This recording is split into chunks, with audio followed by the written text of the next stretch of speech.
Krishna. My name is Sureshwa, the creator and presenter of the Founder Acharya seminar series. So on this bittersweet occasion of remembering His Holiness Bhakti Charu Maharaj, I'd like to focus on Maharaja's contribution to our ISKCON having a more Founder Acharya-centered culture.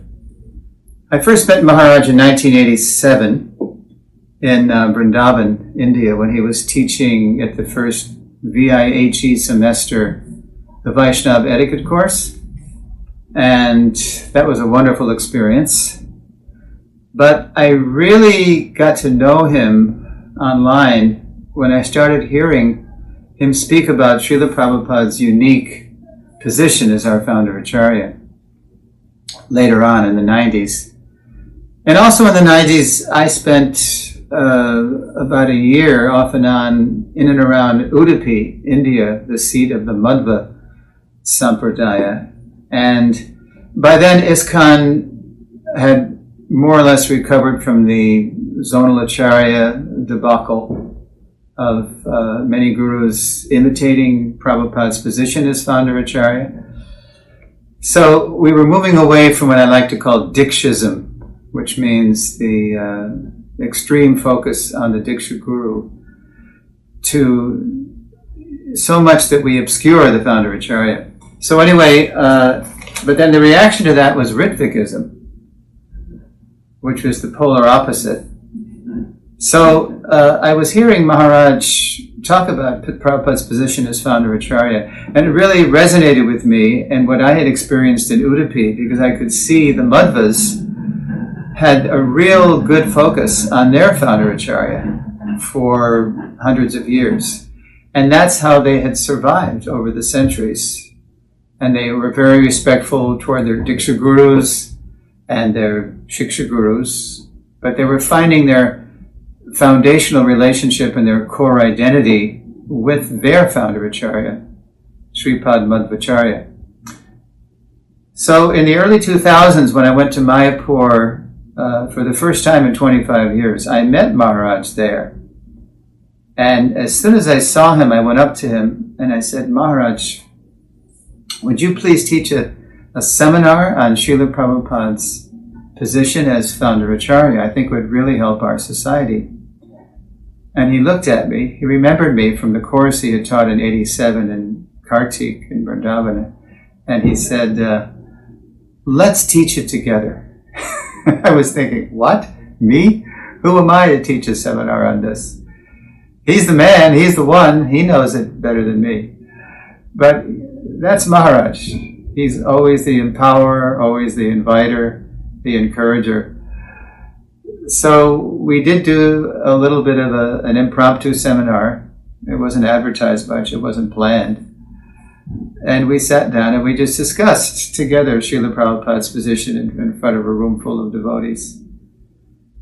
And then we bid each other goodbye after the festival. It was the spring, the Mayapur festival. And then I didn't see him again for several years.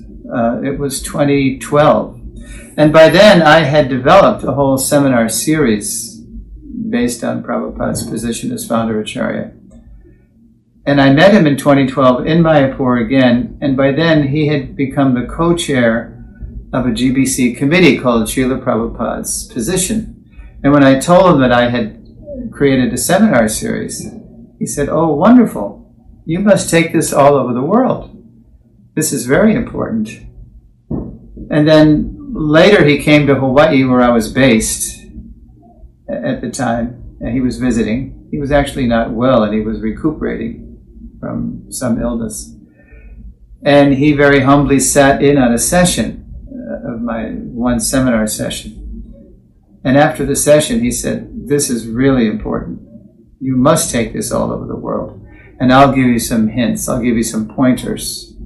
And he did, actually. There's one lesson in the seminar where I teach a section about Narottam Das Thakur being the only Diksha disciple of Lokanath Goswami, and how Lokanath had written a song, actually, glorifying Rupa Goswami.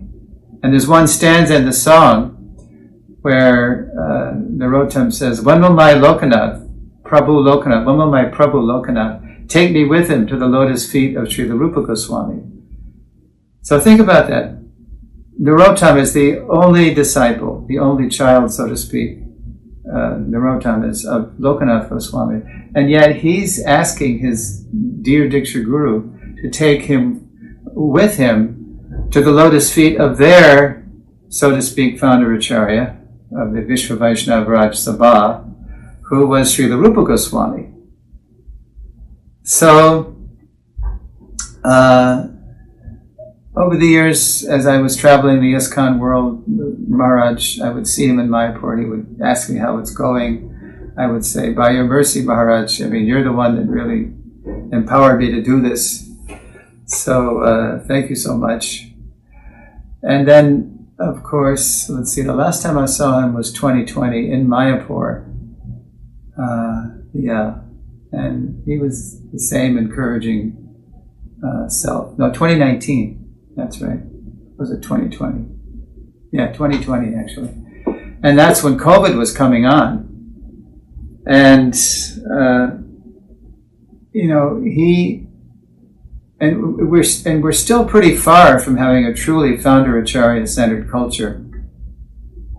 I mean, we're doing a lot better than we did, during the zonal Acharya years. And we've recovered from Ritvikism, the reaction. But to have everyone really foundationally identify with our founder Acharya as their core identity, their foundational relationship, that's a major cultural shift, and we're still working in that. So, just before Maharaj passed away, as you know, he came to Florida. And it kind of reminded me, because people were asking him, "Why are you going to America where COVID is on the rampage?" And Maharaj very heroically said, "Because the devotees need me there for the project and the land. With the cows and Varnashram, and I have to go. I can't hide." So it was like Prabhupada coming to America at such an advanced age, taking all risk for his health. He had 2 heart attacks on the boat. He had no friends, no money, no contacts. He was just rich with Krishna consciousness. So Maharaj also was taking a risk by coming to America. And of course, he very tragically did catch COVID, and we're all, deeply missing his presence because he's such a founder Acharya-centered presence in ISKCON. So, I think my message to you all as dear friends and followers is that whatever relationship you had and still have in Vani with Maharaj, think about your contribution to Prabhupada's mission. And because he would just be encouraging you in what you want to do for Prabhupada's mission, because it is Prabhupada's mission in the service of Sri Chaitanya Mahaprabhu. So, that's the message. We're remembering him on this bittersweet occasion. Bitter because we're missing him. Sweet because we know he's with Srila Prabhupada, continuing the mission. Srila Prabhupada ki jai. Bhakti Charu Maharaj ki jai. Hare Krishna.